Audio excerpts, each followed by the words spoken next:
Hey everybody, this is the Post Movie Podcast. I'm Steve Head. I'm John Black. And on this episode, we're going to talk about new Blu-ray and DVD releases. And we just don't know where this conversation is going to go. I have a kind of an idea as to where it might go. Uh-huh.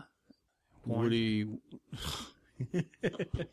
Is it possible to get through like one app? No, we did. Our last episode. I didn't make any reference to porn?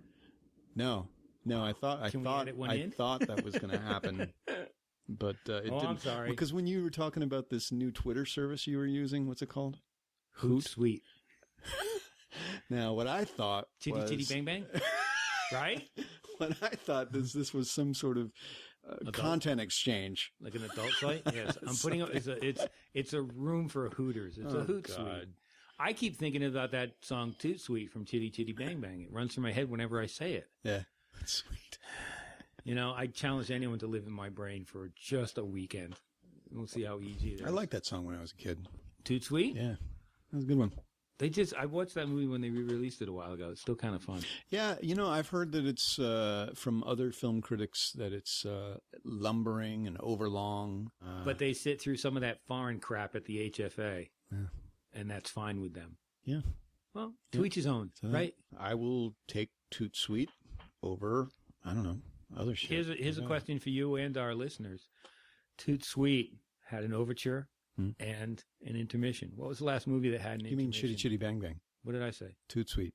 Whatever. Yeah.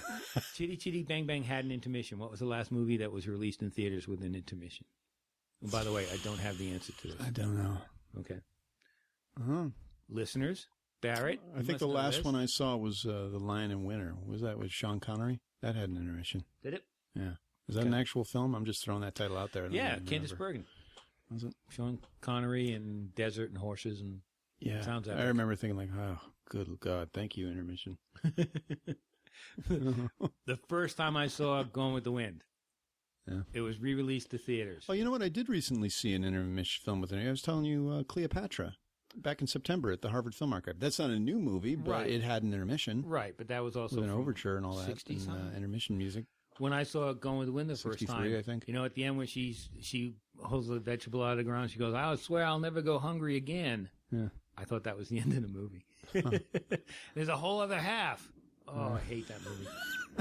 I like it up until when she pulls the vegetables up. I was like, yeah, this movie's good. John, help me here. There's another 90 minutes? What? Help me here. Yes. So, you watched, I really want to watch this Hack Quantum title from Funimation. I haven't watched it yet, but you said that you watched it this week. Tell me, is it worth it? Oh, yeah. Because it looks cool. And, I mean, I'm not down with all Japanese animation. I can't, some of it is just like, I feel like my brother Mike, what he said yesterday about certain Japanese, he just wants to run screaming from the theater. And you haven't even scratched the surface. Wait until you get into the pretty boy, gay love story, romance stuff. That's when I want to lock the door. No. Dot Hack, it's an OVA. What's it called? Is it Hack Quantum or Dot Hack? Dot Hack Quantum. It's Dot Hack is the series. And this is an OVA series called Quantum. OVA original video asset. So there was a series called Dot Hack, and this is a 3-episode arc that wasn't included in the original series. I've never seen the original series, and I bugged Funimation to send it to me, and they don't even have the licensing for it. Huh. They just have it for this one. Set in the near future. Yeah, Dot Hack. 3 kids cool. who have to, they live in the real world, but then they spend all their time in this virtual world called the world. They have chips implanted in them, and they wear funny glasses, and they play in this it's like a Dungeons and Dragons world. They're in that world. They're cool avatars. They battle dragons and stuff. So it starts out as a big adventure movie, sword fights, dragons, battles, blah blah blah. But then there's a character in the world called, and that's what it's called, the world, right? But there's a character in the world, the virtual world, called the Hermit, who's like a little cat, and he's doing something wrong. So the game becomes darker and darker. You know what? I did see like 10 minutes of this. It is kind of like a game. Yeah. Oh yeah. It's definitely a role playing video game thing. But then something happens, and when you get killed in the video world, you don't just pop out, you actually get hurt. And there's a reason why. I won't give away too much, but it's cool because the animation starts off big and colorful and flashy, and as the story gets darker, so does the animation. I like the style. It's only like an hour and 10 minutes long, something. There's only 3 episodes there. It's a 3-episode season? It's not even a season. It's like a it's just what it is. Movie. It says Dot Hack Quantum, the complete OVA, 3 OVA series. Yeah, so it's just 3 episodes, a little over an hour. It stands on its own, and it made me want to go back and look at Dot Hack. So I really liked it a lot. Actually, it says on the back here it's only 50 minutes. No, I think it's a little longer than that. I'm sorry, my mistake. The special features on the disc run 50 minutes. That's the thing. I don't want to encourage the audience to take drugs in any way, but I wouldn't watch those extras if you were high. Now I want to watch the extras. They are freaky ass extras. Okay. Some of them are animated. It looks like eggplants talking. Oh yeah. And then there's like a cooking show where they make dishes that look like the characters from the show. Huh. It's twisted. So yeah, I think it's a good anime. Man, I got one for you. I had not seen this online, but I got the DVD this week and watched it last night. It's hysterical. It's Wainy Days. Wainy. Yeah, Wainy, W-A-I-N-Y, produced by David Wayne, starring David Wayne, directed by David Wayne, written by David. No, it's he actually his friends, other performers who are quite well known, they take turns directing and writing certain episodes. But basically, it's about him and his fantasy life, living in his depressing fantasy life. Weird, strange life, just like existing in Brooklyn. David Wayne, for those who don't know, is the writer-director of Wet Hot American in Summer. I think he was also involved with The State. He also directed a couple of films, including Role Models. Okay. But Wainy Days is his web series that is on My Damn Channel. And so I guess My Damn Channel is doing DVDs for their content. And this stuff comes at you pretty fast and furiously because the episodes... There's a lot of them, and they're all maybe 5 minutes apiece or something like that. So it's like ba-boom, ba-boom, ba-boom, ba-boom, all in order. But it is funny stuff. And John, you haven't seen it yet, but I'll show you after we're done recording, I'll show you the Elizabeth Banks episode. Cool. Because we just interviewed her a week or two ago, and it's funny. So lots of guest stars on this: Lake Bell, Julie Bowen, Saffron Burrows, Rashida Jones plays the female version of David Wayne. It's pretty funny. Amanda Peet, Nick Offerman, Paul Rudd, they all appear on it. It's just really funny stuff. I mean, it's like, how what your kind of sense of humor is? Yeah. There's other stuff out there that it's supposed to be funny. I don't give a shit about it. Typically I would say I don't think Chris Rock is very funny. That's just not my humor. I mean, he's rarely funny to me, but he is Mr. Funnyman God, to millions of people. I just don't. This is the kind of thing I'm down with. This is the humor kind of verges towards the frightening. It's a little scary. It's the disconcerting, pain humor. I dig it. You'll dig it. I'll show you a couple episodes. What do you got? Well, there's this movie called Chalet Girl. It was one of these things that arrived from IFC, and I looked at it, and it's kind of looks like... What is it, a skiing thing? Yeah, it's look, they remade Hot Dog the movie. Who wants to see that? And I really didn't want to watch this movie. It just looked like bad rom-com in the Alps or whatever. But being a good little monkey that I am, I decided to watch it. It's completely formulaic. Do you think you're a monkey? Sometimes. I fantasize about it. Okay. Completely formulaic, but it stars an actress named Felicity Jones. Yeah. Who is absolutely charming. Yep. And it's only because of her performance as a rollerblade, she's a skateboarder who going to be a pro, going to win all the tournaments. Her mom gets killed in a car accident. She gives up skateboarding. And she's working at a fast food place. She gets a job to do catering at a Swiss chalet where she discovers snowboarding and becomes a champion. Mm-hmm. Really formulaic. Falls in love with the wrong guy, blah, blah, blah. But she is so fascinating to watch. Is this like a teenage thing? No, it's like early, like she's in her 20s, so, 20s, so she I was goes going out to say and this gets is like Selena Gomez territory. It feels like it should be, but she lifts the material up. Yeah. And Bill Nighy plays the rich father. Do we pronounce his name correctly? I always wonder about that. Nighy? That's what I think it is. Yes, me too. He's only in a little bit. He adds just the right touch of Nighy. Nighy, yeah. And Brooke Shields is the bitchy mom. Really? Yep. It's good to report that her eyebrows are finally touching. There's only one now. Anything in between her jeans and her? Nothing. Okay. Nothing. Again, it's a rental. I wouldn't buy it, but it was a lot better than I thought it was. I love it when a movie you don't want to see turns out better than you could ever imagine. Yeah. And it's mainly, and I'm going to follow more of this lady's career. That should be on the poster. Better than I could ever imagine. On any John movie. Black. Yeah. You know what? I guess this maybe falls into that category, but we received a review copy of Wings on Blu-ray. I don't know. Did you get it on Blu-ray or did you get it on DVD? I've been watching it. And I watched all the extra features before watching the film. Right.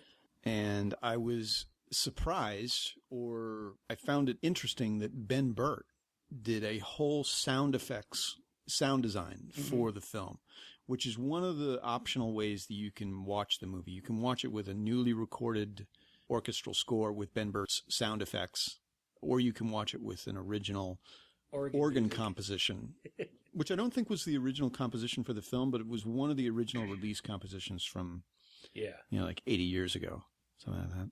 And so, you're watching this film after, as I was, learning about how they restored it and took the original elements and tried to get it as close to the original presentation as you can. Right. And it's window boxed, which is to say that it doesn't really fill your screen. The aspect ratio is smaller. But I liked the way that it started, and it started window boxed. And then it had all of the Paramount logos going back in time. Like every time you show the different logo until it gets to the oldest logo that is used for Wings. And then the window box gets even smaller. But the movie is charming. Yeah. What else am I going to say about this? I mean, it's like, I think I've been a little bit more acclimated to silent film after seeing The Artist. Mm-hmm.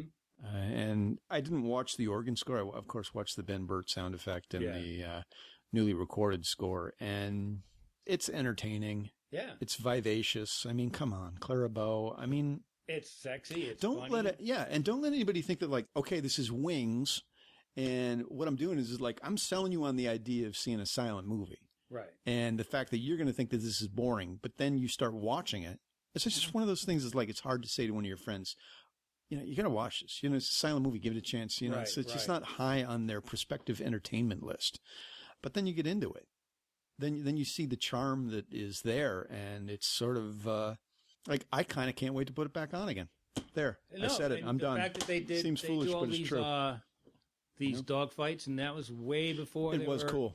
Computers or anything else. They had to put the planes in the air to film them, and it did win there's a reason it won the first Best Picture Oscar ever. Yeah, it drags a little. It's like over 2.5 hours long, so it drags a little for me. But do yourself a favor after you've watched it. Just go back and watch like your favorite scene with the organ soundtrack. It's fucking hilarious. You know what's interesting though is like having seen Top Gun as we did and we reviewed it a few months back. Top Gun, the production seeked the assistance of the Air Force trying to in producing the film, and that's what the producers of Wings did. Mm-hmm. This was the first time that a film production company had been given the use of actual military aircraft and soldiers to be able to, make a film. But, you do it under the idea that, you're not going to be dissing the military. Right. Right. But it's an interesting story about, how that all came together for the first time. And that's in the making of documentary and how they went about getting the equipment and filming in Texas. And it's fascinating. Did they mention in the extras anything about adding like flame? Because a lot of times the plane will get shot and suddenly it looks like someone painted flame yes, on top they of do. They did. They mentioned film. About how it's really kind of like, it's not black and white. It's more like a cayenne color. And there was some sort of color version of the film where they animated the color into the frames. Right. And they talked about restoring that. Huh. You know, the color, and also like I think if I recall correctly, the machine gun fire. Right. But they also there's a scene where one of the guys is on Liberty in Paris and gets drunk on champagne, and he sees bubbles everywhere, and that's so annoying. And there's this other scene that you were telling me about recently, which got me interested in watching it again, which was a nightclub scene where the camera tracks through this ornate nightclub scene. It's, pretty fancy stuff for 1927. Well, fancy filmmaking. It's a good one. It's out there. I think it came out a week or two ago on Blu-ray from Paramount. John, what do you got? I got one that's so bad it's good. Good. Bullseye. I don't know. This is one of those MGM on-demand things starring, and I only asked for it because it stars Michael Caine and Roger Moore. This was 1970-something. Yeah. Maybe the 60s. Anyway, Michael Caine and Roger Moore play themselves twice. The first set of them is they're scientists who have invented cold fusion. And in the other set, they're con artists who get hired by the government to impersonate the scientists to steal the cold fusion formula. Following? No. Doesn't matter. The only way you can tell them apart is Michael Caine speaks with a rotten American accent when he's the scientist, and you can't tell Roger Moore anything. And this was made when they were both a little long in the tooth to be making a film like this, But they play it for laughs. There are a couple of scenes where they just look at the camera, look right at you and like, what the fuck are we doing here? Well, let's move on. Nothing beats the appeal. The personal appeal to the audience is a good laugh. And it's always at the worst possible time. And you can tell it's, when Michael Caine's fighting himself, it's just the guy. It's either like work with me, people, or help me. Yeah. This is more like, I know I know this sucks, but just stick with us. This situation. But there's just such a good spirit about it, that they're having fun. Like when Michael Caine plays the American, his accent is terrible. And everyone comments on how bad the accent is throughout the movie. Because when they think he's the American guy, or they're like, keep working on that accent, even though it's the. Has Michael Caine ever done an American accent? Not convincingly. Michael Caine always, as we learned from The Trip, Michael Caine always sounds the same. It's either louder or quieter, and it's mainly because I'm a big Michael Caine fan that I would even get this, and I was just tickled. It was so bad. So I would. He's pushing it. Is he almost 80 now? He's got to be. Did you ever see his DVDs about acting? No. He did a series of DVDs. I don't even know if they're out, but it was like a PBS series on how to act, and it's fascinating. He knows the camera so well. Yeah, that's all about. I love the film he did in the mid '80s called Educating Rita. Well, that's in this class he teaches. He uses a scene from Rita where he shows how little you need to do for a camera. And he does the scene like he was on stage and it's very big and stuff. And then he does the same scene with just the camera focused on his face. And it's heartbreaking. How, I mean, can you buy these DVDs now? I don't know. Where did you see this? I saw them when they were on PBS a while ago. I think you can get them like on VHS. Maybe. I don't think they've made the crossover. And he's written a couple books about acting. But it's just an amazing thing to watch. Yeah. And I just, Michael Caine's made some great movies and he's made some stinkers, and he'll be the first to tell you. What year did this come out? I think it was 74, 70s. Oh, okay. Did you ever see The Hand? Oliver Stone. The one with Michael Caine? No, was it Stone that directed? Oliver Stone directed it? Yeah, I think He's a cartoonist who cuts his hand off. His hand gets torn off by a bus going the other way in a car accident. The first thing I'm thinking of was Oliver Stone. And then he gets a fake hand, but his real hand comes back and is torturing him, or is it in his mind or whatever. Hilarious movie. Anyway, I would recommend Bullseye. Cool. Man, I got this one from the MGM limited edition collection, and I don't know. I'm lukewarm on it. It's Pussycat, Pussycat, I Love You with Ian McShane. The entertainment value of this film is based in the fact that it is bad swinging 60s that actually came out in the 70s, where he plays this cavalier playboy, right, who is more worried about going bald than anything else in his life. I just don't know that I can't really recommend this film in the sense that you could probably stand it for about a half hour. It's the production design. It's just so trapped in its time. You know what I mean? Oh, Like yeah. it's just like painfully stuck, and you want it to break free, and it doesn't. And last week you were telling me about these, sort of Playboy films that Ian McShane had made. Yeah. This is one of them. Yeah. So I wanted to like it, Right. in the right viewing sensibility, I guess would be, good. But It's funny. There are movies with that sensibility, that swing in London or whatever it is, the 60s, that and they don't even do it well in this film because they actually filmed it in Italy at Cinecittà. So. Excellent. So it's like a strange Italian version of the swinging I've 60s. got a copy of that waiting for me at home, and now I'm going to be looking at it with a jaundiced eye. But that's fine. John, what do you got? All right. In our last episode, we were talking about film criticism and other critics and blah, blah, blah. Before I even talk about this movie, there was a movie with Kelsey Grammer called Up Periscope? Down Periscope? Yeah. Something Periscope? Yeah, with Tom Right. Arnold. So I was a critic at the Cape Codder newspaper when this movie came out, and I worked with my friend Elwood. I was so low on the totem pole, I didn't even get press kits. We used to do illustrations to go with my reviews. So we went to see this movie.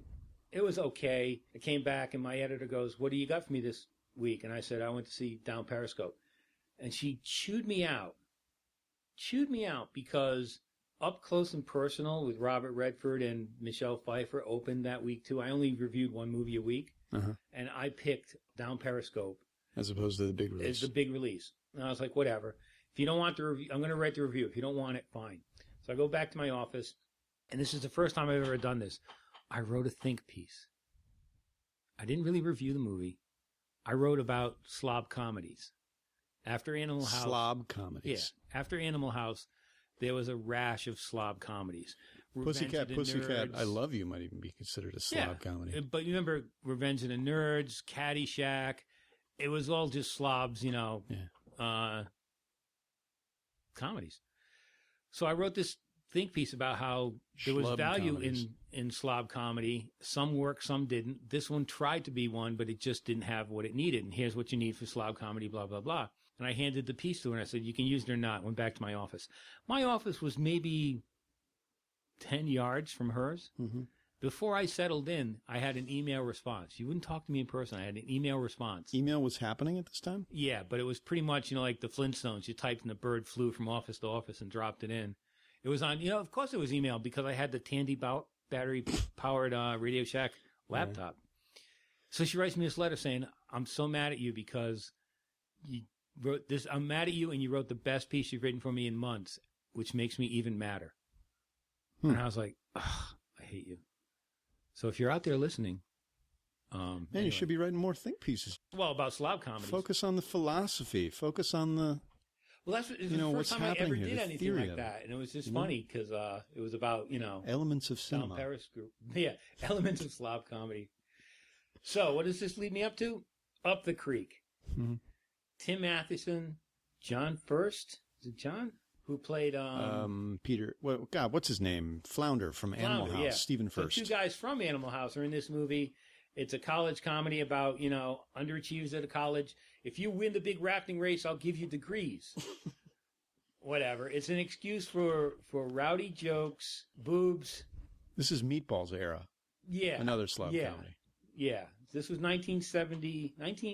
Meatballs was 79. Oh, okay, now it's a few years and I was when I was watching it this morning, I was like, yep, I was 25. This was prime movie for me. There were boobs, there were, body humor, soundtrack by like Cheap Trick and other bands that I might have liked back then. I like them right now. A dog, a comic relief from a dog named Chuck. It's a hoot. You got to cut it some slack because it's never going to stand the test of time of being, classic comedy.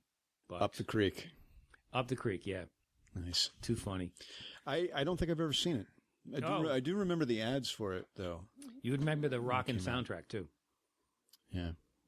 That was at the time when movie soundtracks were... Well, Saturday Night Live changed the face of movie soundtracks. Saturday Night Fever changed the face of movie soundtracks. But, yeah, did you own that? I did, yeah. Saturday Night Fever soundtrack? The Double and the Grease soundtrack. Yep. Yeah. Any other John Travolta soundtracks you want to talk about? No. Midnight Cowboy? Perfect. Not Midnight Cowboy. Urban Cowboy? Yeah. Did you have that? Perfect? I don't recall. Perfect? No. I bet you did. Man, you were wearing leotards and dancing around. All right, go ahead. I missed this movie in theaters. Aw. But I actually really did dig it. Sarah and I watched it last week, and I love the concept of it. It's kind of... I can see why some people had a problem with it.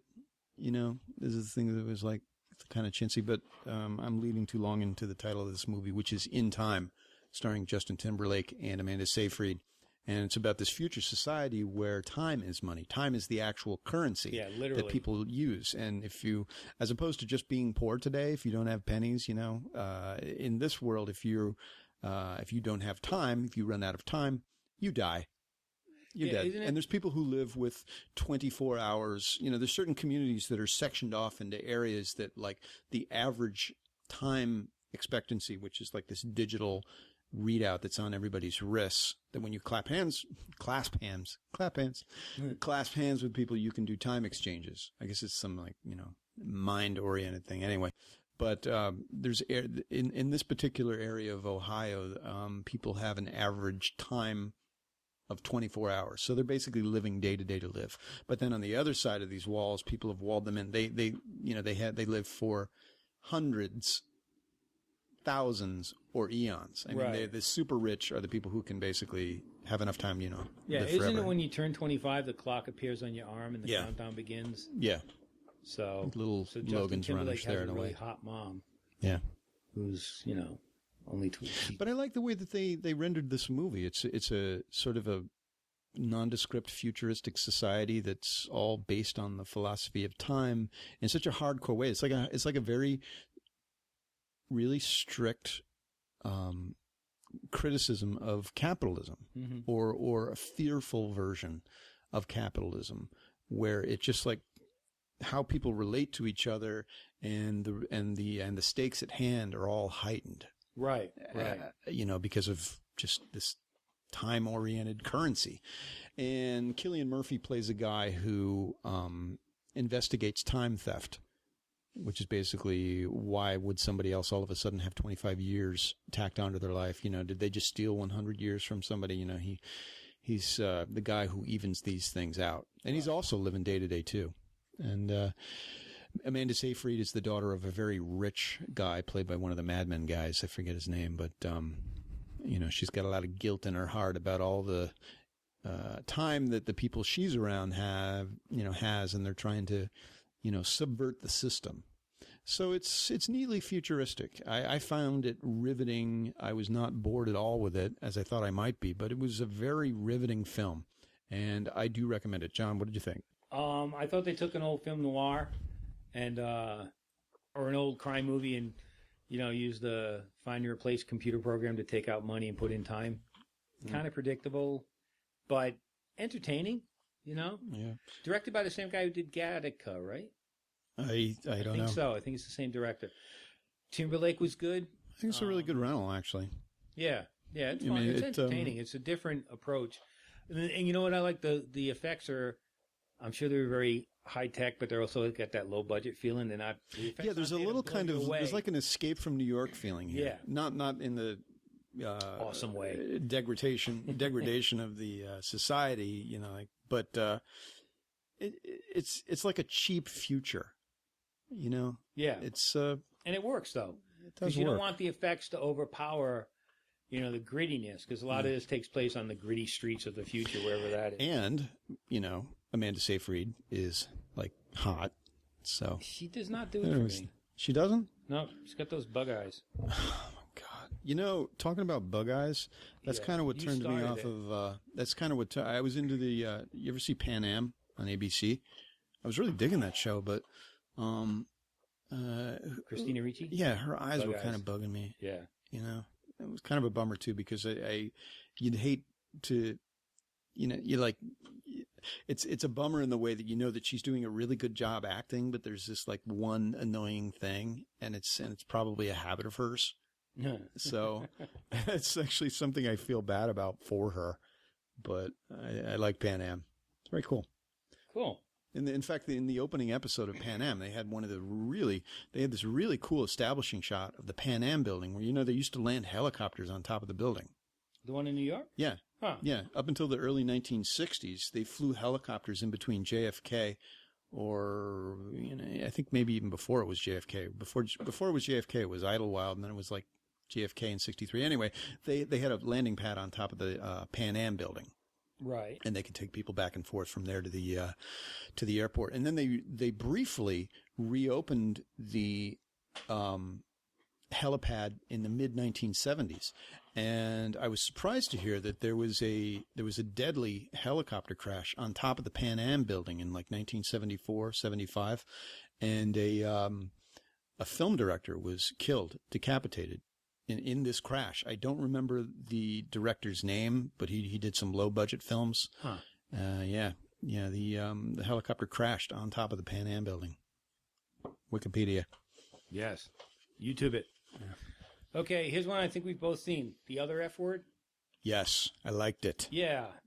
Documentary about punk rockers who have grown up and are now dads. So the F Word is father. Which is the one thing that's more important than being a punker. For these guys, yeah. I it's funny because part of it's a documentary about these guys who are now in their 40s going out and play songs when they were angry young men in their 20s. Yeah. Well, there's Flea. Yeah, Flea was great in this. I mean, he gets credit from me because when his child was born, he gave up all his drugs and alcohol and everything else, and really devoted himself to this girl, this young girl, who and they have some great moments in the movie. But it's also the guy from Everclear. Also the lead singer of Black Flag, or the original lead singer, right. I think from like late 70s to the early 80s. But the film is his primary focus is this guy Jim Lindbergh, who was in Pennywise. Yeah, and it's just great to see these guys. I mean, tattoos, piercings, taking care of the kids, and they really do take care of their kids. We see a lot of documentaries about single parents or just the whole hateful aesthetic of punk. Like you're basically preaching anarchy, destruction, fuck the establishment, fuck everything. But then you've got to be a dad, right? And life doesn't work that way. It's this opposing thing. Yeah, and how they're dealing with it. You have to build something beautiful and an environment that's so that your children can grow in. Right. None of these guys got into music to make money, but they all have very nice houses. But I also think it's a response to how they didn't have this when they were kids, because their fathers were assholes, or they're just not there. Yeah, so they have this opportunity, be it through talent or luck or whatever, to be able to give something to their children. Right, break the cycle of neglect and violence. And then at the other end, it's like does it negate the message of punk? But if punk is a destruction of everything, where nothing is sacred. It's kind of, these two opposing philosophies. Or how can one live integrating both of these things? Well, the guy, this guy from Pennywise, Lindbergh, he's at a point now where he's been doing this for 20 years, and he's on the road 200, 300 days a year. Yeah, you really get that in the film. And the drudgery of what it's like to... because you're not making money with record sales these days. You got to get out there and sell it on the road. And he's fortunate because he gets to travel all over the world, but he's doing like 240 dates out of a 365-day year. Right. And all of this is where, how much of that, like, is he seeing his kids maybe 30, 40% out of the year? Right. And talking to him over the computer isn't the same. And one of my favorite scenes in the movie is when he decides that, he's not going to add extra dates because it's father-daughter dance. And he doesn't live the same life as other members in the band. Right. Because these guys don't have kids and that responsibility. Yeah. And you can see how there's a huge wedge here. Right. But he's the lead singer, so he's the focus of Pennywise. But when he decides he's not going to do extra dates, he doesn't tell the band. He just flies back to take his daughter to daughter-dad dance. I thought that was perfect. Yeah. The one thing that kind of irked me was that Mark Hoppus from Blink-182. Yeah, Blink-182. I never really thought of them as punk. They're like pop music. They really are. And, so he doesn't come across as authentic. They do some, like, I wouldn't say it's punk. I would say it's more like juvenile, in-your-face disgustingness. Well, some good beats and riffs and a couple of, A couple of good poppy songs. Yeah, I don't give him as much credit as the guys from Black Flag and Pennywise as being part of the punk movement. Maybe they were the part that crossed over to more popularity. Like it's putting Mark Hoppus in the same realm as like Henry Rollins and Black Flag. No, it's not working for me. But, he does say some decent things about being a dad. And, his idea of growing up is he no longer wants to sing songs about jerking off. It needs a little more content than that, but it's also Blink-182. We don't have a lot of content. We're kind of beyond that. We need to remove those songs from the set list. Yeah, that's not a big stand, buddy. Those songs made you a millionaire, so... and the thing is, there are some of the guys that are interviewed. They're not big stars. They play. The guy from Everclear has an affecting story. Yeah. I forget his name. He's pretty raw. He doesn't hold anything back. Yeah, you get like where his music comes from. Yeah, but the guy from Rancid who's like tattooed and pierced, and his head polka dots dyed into his head. I love when he goes to the park and he goes, "You know how to clear a park?" Because it's visually arresting to people that you have this child and someone, who if he was seen with this guy, you'd probably want to call the police. Right. Mm-hmm. But I think the fact that he enjoys the fact that the park will clear out when he arrives with his more child. Time for him and his child. And that's just it. They all come across as men who are stepping up and taking responsibility, and there's not enough of that in movies these days. Yeah. So I really I handed a big shout out to the movie. It's worth checking out. It's entertaining too. I mean, it's not just thought provoking and blah blah blah. It's definitely entertaining to watch. Yeah. On DVD from Oscilloscope. Yeah, it premiered at South by Southwest last year. So that's my last pick. Man, I've got another one from the MGM limited edition collection, Opposing Force, with Tom Skerritt, Lisa Eichhorn, and Richard Roundtree, where they're like these elite military officers who are on this team that's going to be put through a prisoner of war training. Right. So they're put on this island that is like the ultimate prisoner of war training experience, and it's run by this guy named Becker. Mm-hmm. It's called Becker's Island. It's Becker's everything. Becker runs everything on the island. Turns out, he's a little psychotic. Really? Right. And even the guys that work for him, after themselves usually are. Even Richard Roundtree, who works for him, isn't aware of the fact that Becker is like psycho. He wants to train people so well that we're not going to just use blanks. We're going to use live ammunition. I mean, we're really going to put these people in solitary. We're really going to abuse the shit out of them to the point where we may actually kill some people.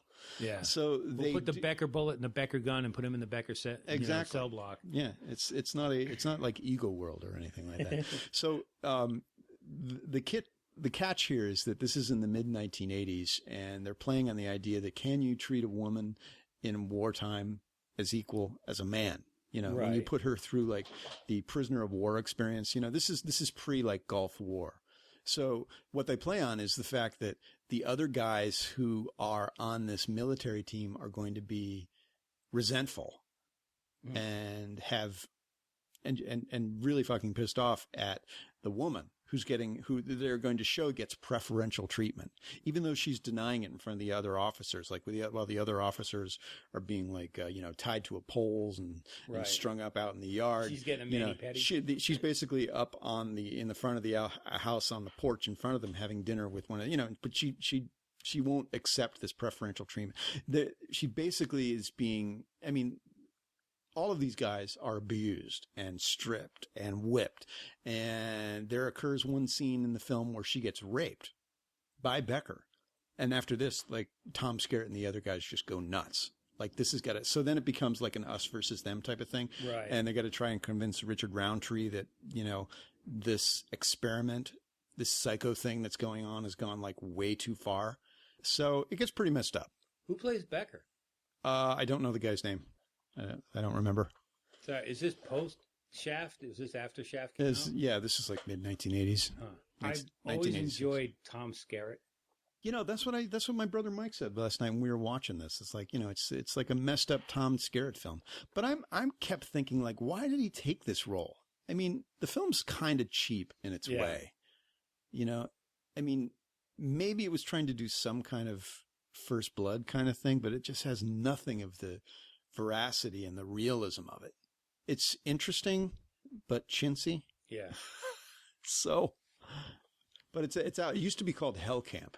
What was that movie that had? It was Ray Liotta and I think John Leguizamo.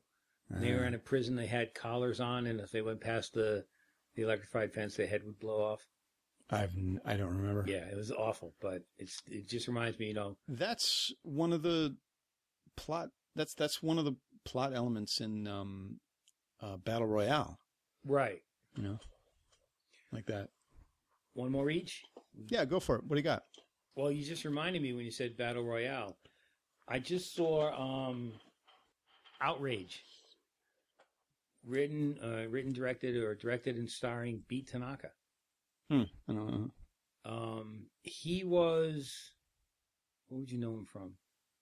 God, he's been around forever. I feel like I kind of recognize the name. Beat Takeshi. Yeah. Beat Takeshi is his name. Sorry, Brett. It's a Yakuza movie, and it's really complicated. You can't tell who's double crossing who in this movie. Uh-huh.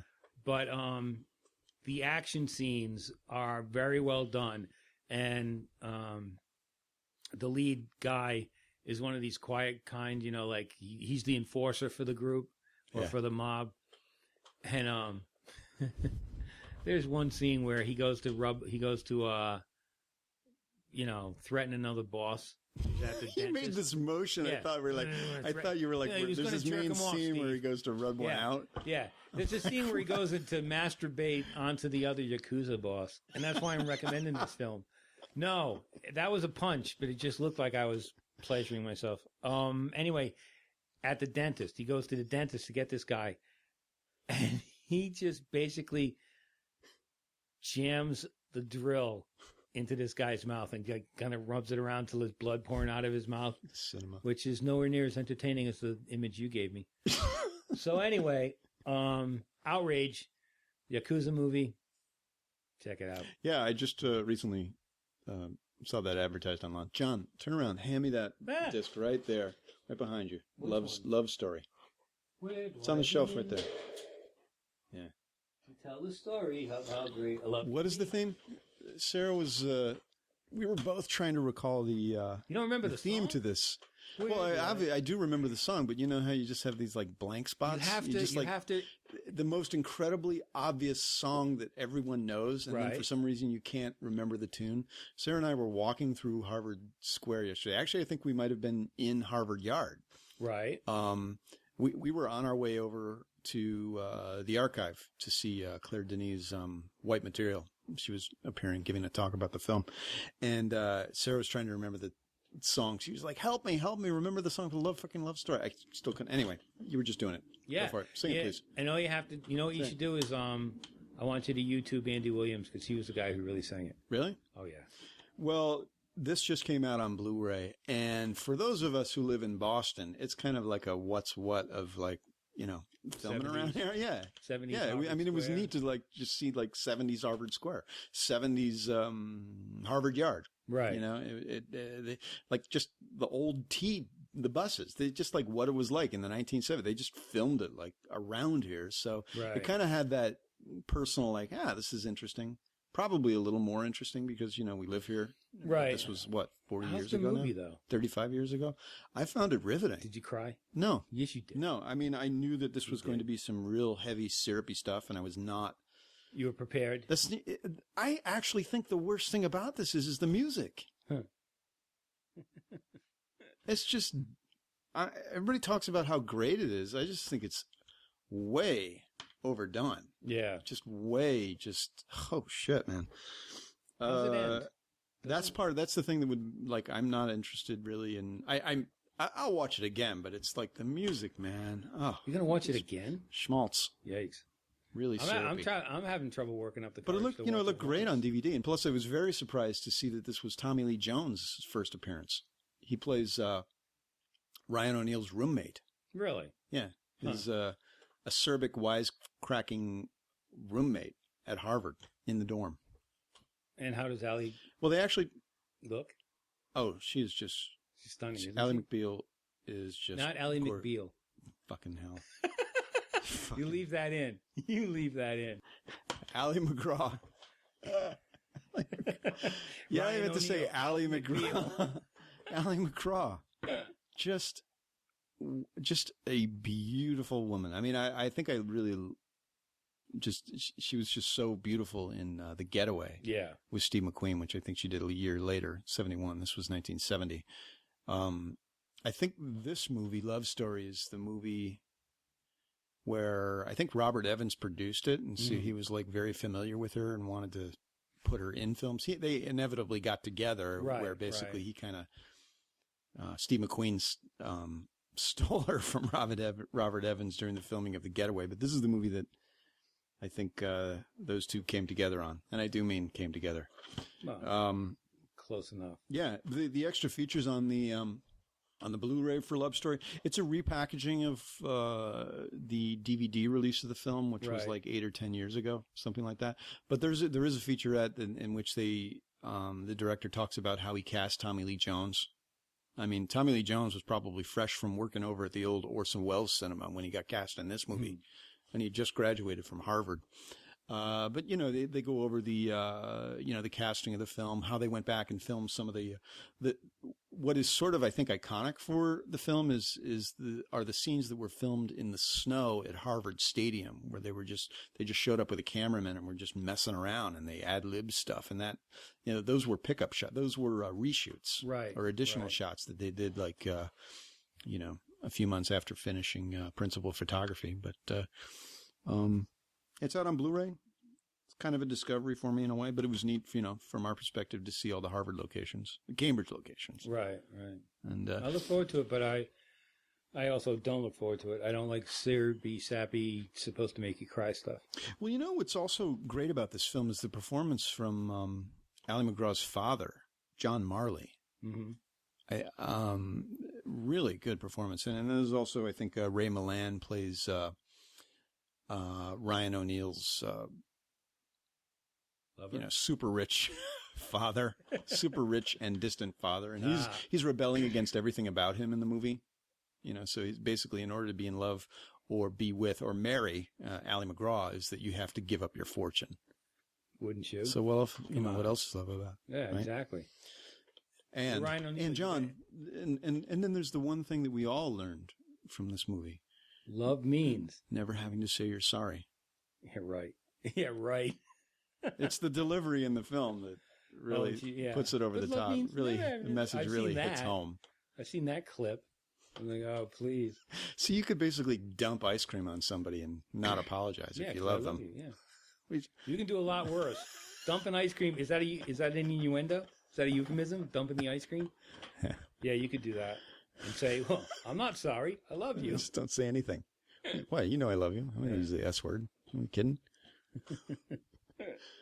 You know, I did get a couple of things from Mill Creek.